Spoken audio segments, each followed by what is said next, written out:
Sir ഫുഡിന്റെ order എടുക്കാൻ വന്നതാ. തരൂ. നോക്ക്. ആ എനിക്കൊരു നെയ്റോസ്റ്റ് മതി. ഒരു നെയ്റോസ്റ്റ്. എല്ലാവർക്കും അത് പോരെ? എന്തു പറയുന്നു? പോരാ, എനിക്ക് ചിക്കൻ ടിക്കയും ബാർബിക്യൂം വേണം. സോറി മാഡം, ഇവിടെ നോൺ വെജിന്റെ ഐറ്റംസ് ഇല്ല. വെജിറ്റേറിയനോ? അതെ മാഡം.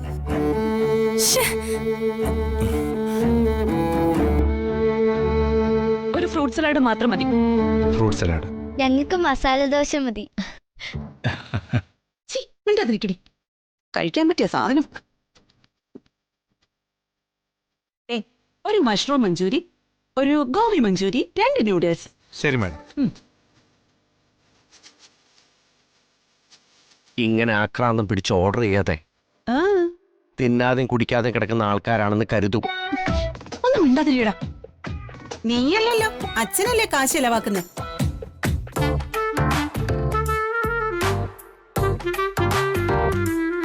ആരുടെ കാശായാലും വയറ് സ്വന്താന്നുള്ള കാര്യം ഓർമ്മ വേണം. അതെ അതെ, ഓർമ്മ വേണം. ആഹാ, 2 ജ്യൂസും കൂടെ. ഓ കഷ്ടം.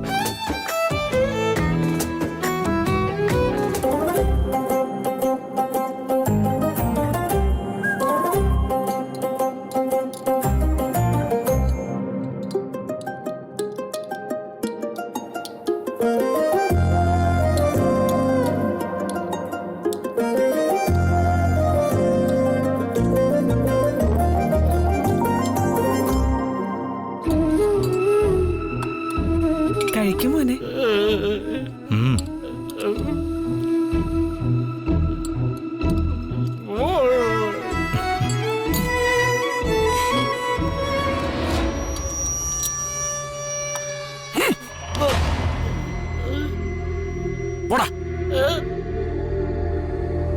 ഔട്ട്. അങ്ങോട്ട് മാറിയിരിക്കണം.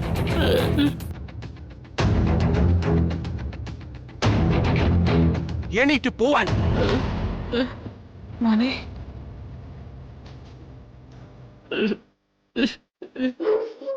നീ കഴുകി.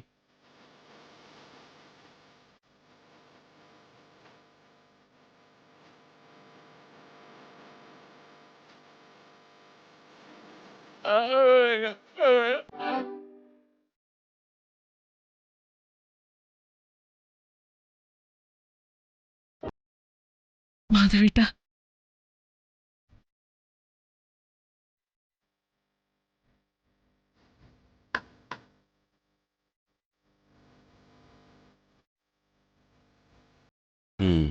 കഴുകിയേ.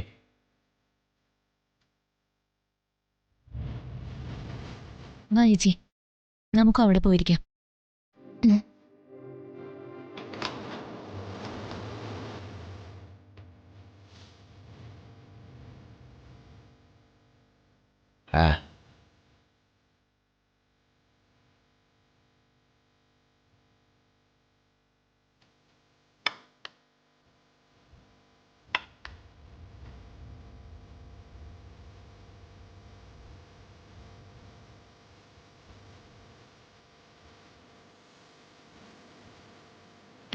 കഴിച്ചോ?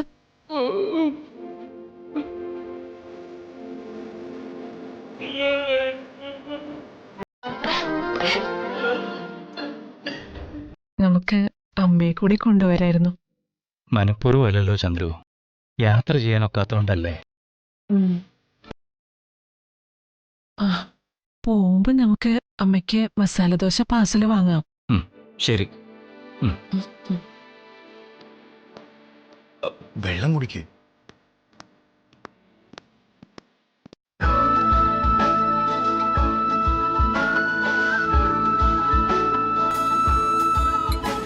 ഇനി എന്തെങ്കിലും വേണോ സാർ? മതി. എല്ലാവർക്കും എല്ലാം മതിയല്ലോ അല്ലേ? ബില്ല് എടുക്കട്ടെ സാർ? ബില്ല്.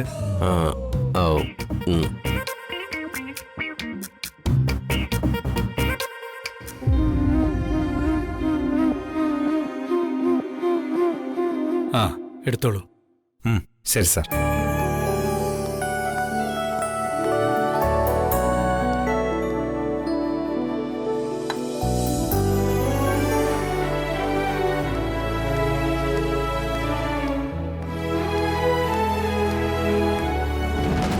Sir bill.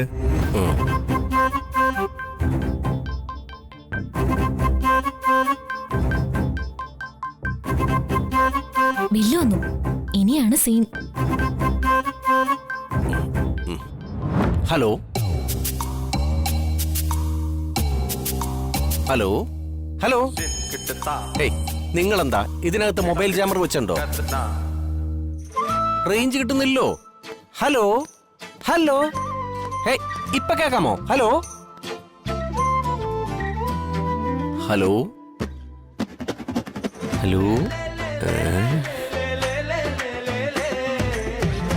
ഇപ്പൊ അടുത്ത ആളെണിക്കും. കയ്യിലെല്ലാം എണ്ണയായി. ഞാൻ ഒന്ന് കഴുകിയിട്ട് വരാം.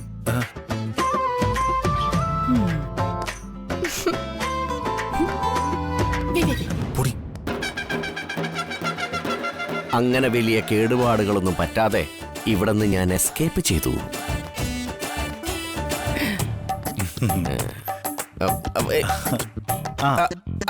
Hello hello.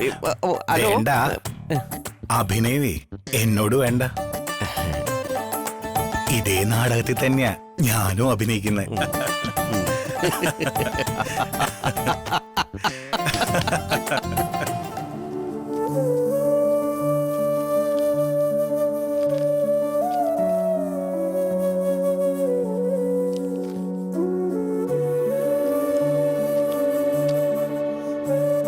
ദാ, ബാക്കി വെച്ചോളൂ. Thank you sir.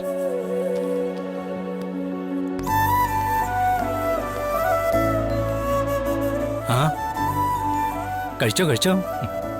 അമ്മയുടെ ബർത്ത്ഡേ പാർട്ടിക്ക് പണം മുടക്കേണ്ടത് അച്ഛൻ തന്നെയല്ലേ? ആ അതല്ലേ അതിന്റെ ശരി?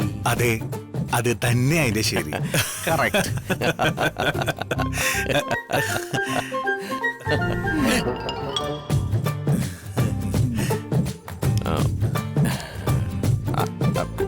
തിരിച്ചു വിളിക്കാന്ന് അയാള് പറഞ്ഞതേ ഞാൻ മറന്നുപോയി. എത്ര കഴുകിയിട്ടും കയ്യിലെ എണ്ണമേ അങ്ങോട്ട് പോകില്ല. വേണ്ട, രണ്ടാളും കഷ്ടപ്പെടണ്ട. അച്ഛൻ ഹോട്ടലിലെ ബില്ല് പേ ചെയ്ത് കഴിഞ്ഞു. പേ ചെയ്തോ? ഞാൻ കൊടുക്കുമായിരുന്നല്ലോ. എന്ത് ചെയ്യാനാ? അത് പോട്ടെ ഏട്ടാ, നമുക്ക് പിന്നെയാണേലും ആവാം. പോട്ടെ. എന്താ ശച്ചൻ കൊടുത്തു പോയില്ലേ? ഞാനൊന്ന് കൈ കഴുകിയിട്ട് വരാം. ആഹാ, മതിയാക്കിയ. വളരെ ഇമ്പോർട്ടന്റ് ആയ ഒരു ഫോൺ കോൾ ആയിരുന്നു. ഇത് അറ്റൻഡ് ചെയ്തില്ലെങ്കിലേ വലിയൊരു നഷ്ടായനെ. കയ്യിലെ എണ്ണമിഴുക്ക് പോയപ്പോഴാ ഒന്ന് ഫ്രഷ് ആയത്. ആ, അതെ അതെ.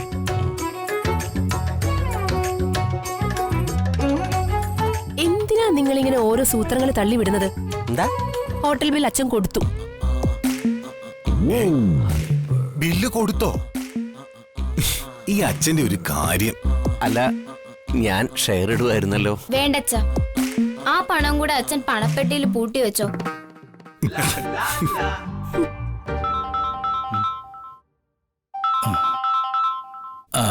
ബ്രോക്കർ ഗംഗാധരനാ. നീ സംസാരിക്കേ, ഞാനൊന്ന് കൈ കഴുകിയിട്ട് വരാം.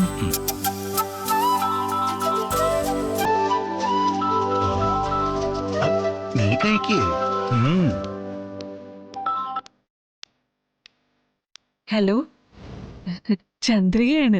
അതെ, വന്ദനെ പെണ്ണ് കാണാനായി ഒരു പയ്യനെയും കൂട്ടി വരട്ടെ എന്ന് ചോദിക്കാനാ വിളിച്ചത്. അതിനെന്താ, വന്നോളൂ. നാളെ രാവിലെ 10 മണിക്കാക്കിയാലോ? അസൗകര്യമൊന്നുമില്ലല്ലോ. ഒന്നുമില്ല, ഞങ്ങൾ എല്ലാരും വീട്ടിലുണ്ടാവും. ആ മാധവേട്ടൻ വന്നിട്ട് അങ്ങോട്ട് വിളിക്കാൻ പറയാം. ആ, ശരി ശരി.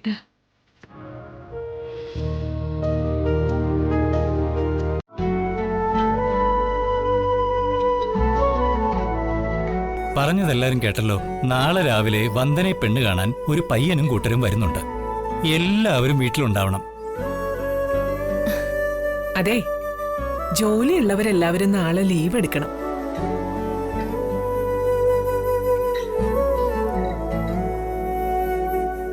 പെണ്ണു കാണാൻ വരുന്നവർക്ക് കൊടുക്കാൻ മിച്ചറും ചിപ്സും ഒക്കെ കാണുമല്ലോ. നമുക്ക് വയറ് നിറച്ച് കഴിക്കാം, അല്ലേ രമ്യ ചേച്ചി? കുറച്ചു മുമ്പ് ബർത്ത്ഡേ പാർട്ടി, നാളെ രാവിലെ വീട്ടില് ചെറിയമ്മയുടെ പെണ്ണ് കാണൽ ചടങ്ങും. മൊത്തത്തിൽ സീൻ തന്നെ. മോനെ മാധവ, അധികം മധുരമില്ലാത്ത എന്തെങ്കിലുമൊക്കെ എനിക്കിവിടെ കരുതിയേക്കണേ. ക്രീം ബിസ്ക്കറ്റ് മതിയോ മുത്തശ്ശി? ചിരിക്കാതെ പിള്ളേരെ, അധിക പ്രസംഗങ്ങള്.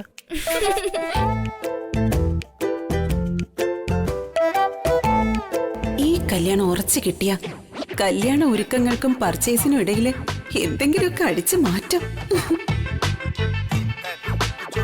അമ്മയ്ക്ക് എന്താ പതിവില്ലാത്തൊരു തെളിച്ചം? പാവം, എത്ര നാളായി എന്റെ അനിയത്തി കൊച്ചു ഒറ്റത്തടിയായി നിൽക്കുന്നു.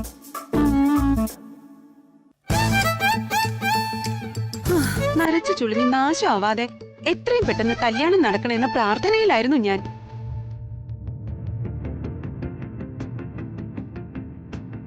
ഇപ്പോഴെങ്കിലും നിനക്ക് നല്ല ബുദ്ധി തോന്നിയല്ലോ. എന്റെ കൃഷ്ണ ഗുരുവായൂരപ്പ, കാലെടുത്ത് മാറ്റി പിള്ളേരെ.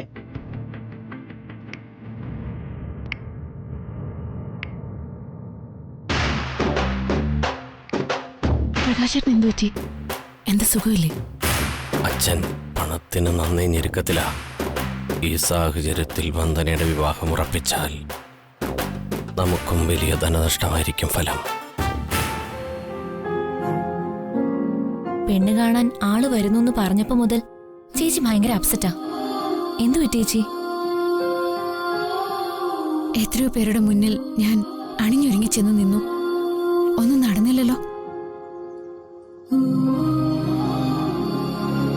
വീണ്ടും അപമാനം ഏറ്റുവാങ്ങാനായി എന്തിനാ വീണ്ടും വീണ്ടും കെട്ടിയൊരുക്കി വിടുന്നേ?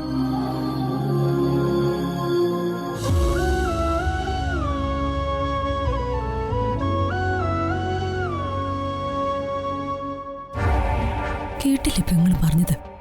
ഒരർത്ഥത്തിൽ ശരിയാ. ജാതകദോഷത്തെക്കുറിച്ച് അറിഞ്ഞ തലയ്ക്ക് വിലയുള്ള ആരും കെട്ടാൻ തയ്യാറായെന്ന് വരില്ല. നടക്കാത്ത കാര്യത്തിന് ലീവ് എടുത്ത് നിന്നിട്ട് എന്താ കാര്യം? ചേച്ചിയുടെ കല്യാണം നടക്കാതെ ഇത്രയും നീണ്ട പൊതിലെ കാരണക്കാരൻ നമ്മളോടെയാണ്. നമ്മളോ? അതെ, ചേച്ചിയുടെ കല്യാണത്തിന് മുമ്പേ നമ്മൾ പ്രേമിച്ച് വിവാഹം കഴിച്ചത് ചേച്ചിക്ക് ദോഷമായി. മനോജ്, അനാവശ്യം പറയരുത് കേട്ടോ. എന്നെ കെട്ടണമെന്നും പറഞ്ഞ് വാലുമാട്ടി പുറകെ വന്നത് നീയോ? നിന്റെ പുറകെ ഞാൻ വന്നിട്ടുണ്ടോ? ഉണ്ടോന്ന്?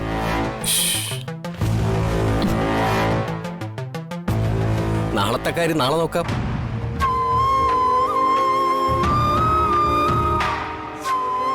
എന്നാ ശരി.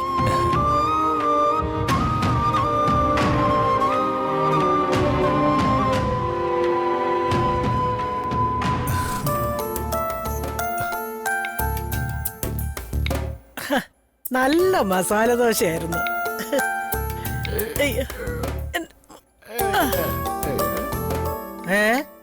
ആഹാ, എല്ലാരും പള്ളിയുറക്കത്തിന് പോയോ?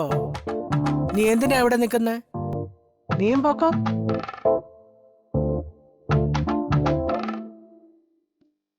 മോളെ, നീ നാളെ ലീവ് എടുക്കില്ലേ? ലീവ് എടുക്കാതിരിക്കാൻ അച്ഛനും അമ്മയും സമ്മതിക്കില്ലല്ലോ. നാളെയും കെട്ടി ഒരുങ്ങി ഇറങ്ങിക്കോളാം.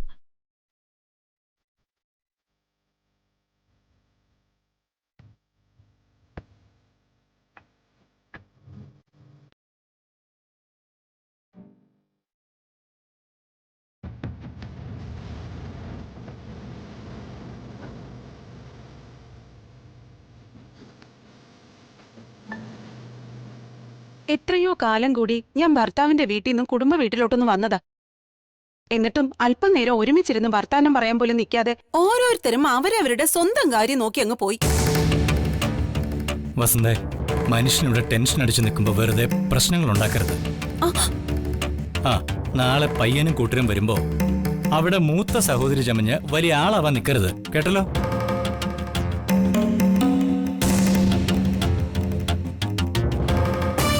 കേട്ടില്ലേ അമ്മേ അച്ഛന്റെ അവഗണന? എന്നെ വീട്ടുകാർക്കും വേണ്ട, നാട്ടുകാർക്കും വേണ്ട. എന്തിന്? ഭർത്താവിന് പോലും എന്നെ മതിപ്പില്ല.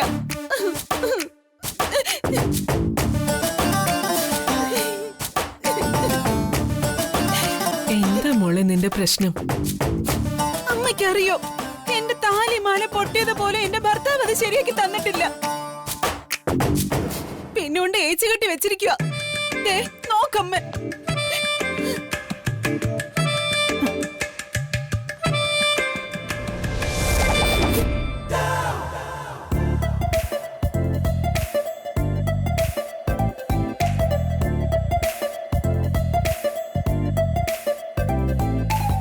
അമ്മ എന്തായി ചെയ്യുന്നേ?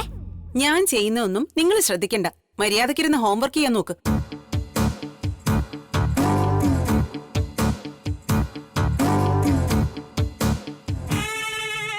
അല്ല, നീ സ്വർണ്ണപ്പണി തുടങ്ങിയ? മാലയ്ക്ക് എന്തു പറ്റി? എന്റെ താലിമാല പൊട്ടിപ്പോയി. പിന്നെ വെച്ച് അതൊന്ന് കോർത്തെടുക്കാനുള്ള ശ്രമത്തില. എന്താ, അതും തെറ്റായിപ്പോയോ? അതിൽ നീ വെറുതെ സമയം കളയണമെന്നില്ല. ടൗണിൽ കടയിൽ കൊടുത്ത് ശരിയാക്കി കൊണ്ടുവരാം. മാല ഇങ്ങ് തന്നാ മതി. വേണ്ട വേണ്ട, ഇതെങ്ങനെ ശരിയാക്കണമെന്ന് എനിക്കറിയാം.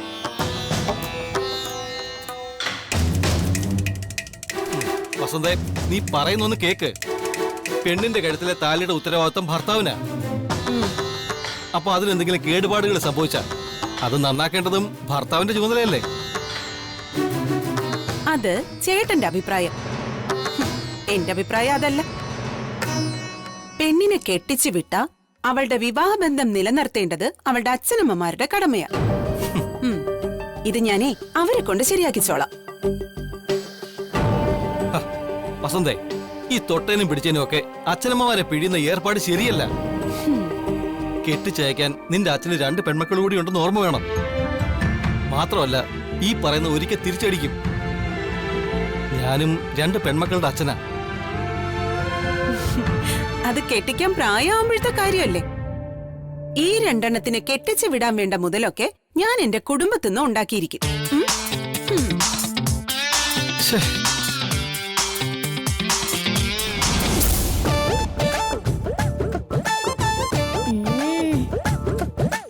കണ്ടില്ലേ അമ്മേ, പൊട്ടിപ്പോയ താലിമാല പിന്നെ വെച്ച് ഏച്ചു കെട്ടി വെച്ചിരിക്കോ ഞാൻ. അത്രയ്ക്ക് ഗതികേട. ഇത് ഇട്ടോണ്ട് എങ്ങനെ ഞാൻ പുറത്തിറങ്ങി നടക്കും അമ്മ?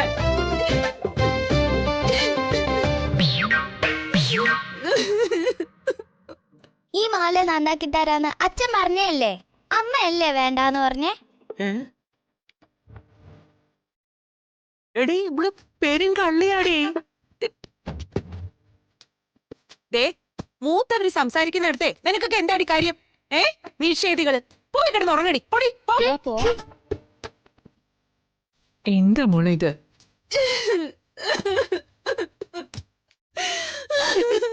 നല്ല അഭിനയം.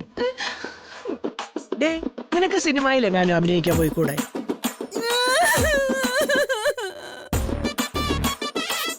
കേട്ടില്ലേ അമ്മ?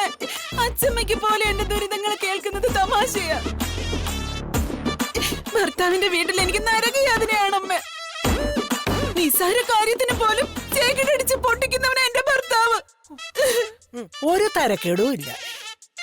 നിന്റെ സ്വഭാവത്തിനുണ്ടല്ലോ, അത് തന്നെ വേണം. കരയാതെ മോളെ. മോളിതൊന്നും കാര്യാക്കണ്ട. നിന്റെ സങ്കടങ്ങളൊക്കെ അമ്മയ്ക്ക് മനസ്സിലാകും.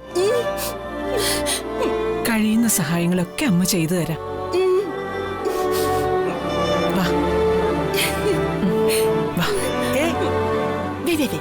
ശരിയാക്കി തരാട്ടാ. വിനുവേ, ഇങ്ങോട്ട് വേഗം വേടാ. മാധവന്റെ മുറിയിലേക്ക് ഒരു കള്ളി കയറിയെന്ന് അവനോട് എന്ന് പറ. മാധവന്റെ മുറിയിലെ ഒരു കള്ളി കയറിയെന്ന് അവനോട് എന്ന് പറയാൻ.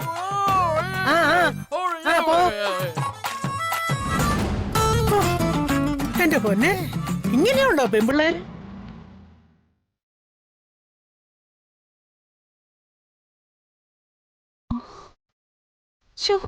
കഷ്ടം തന്നെ.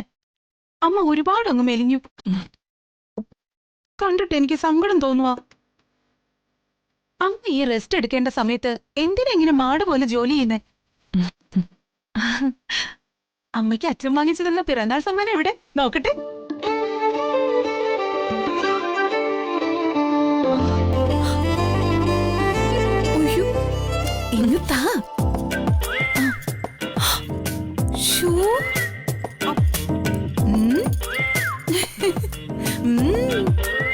കൊള്ളാം. അച്ഛന്റെ സെലക്ഷൻ സൂപ്പർ. അമ്മയുടെ ഭാഗ്യ അച്ഛനെ പോലൊരു ഭർത്താവിനെ കിട്ടിയത്. എനിക്കും ഉണ്ടൊരു ഭർത്താവ്. ബർത്ത്ഡേക്ക് സ്വർണം വാങ്ങി തരണ്ട, ഒരു കേക്ക് എങ്കിലും കട്ട് ചെയ്യണ്ടേ? ആ, ഒന്നും പറയാതിരിക്കുന്നത് അമ്മ നല്ലത്. അമ്മ ഇങ്ങോട്ടൊന്ന് മാറിക്കേ.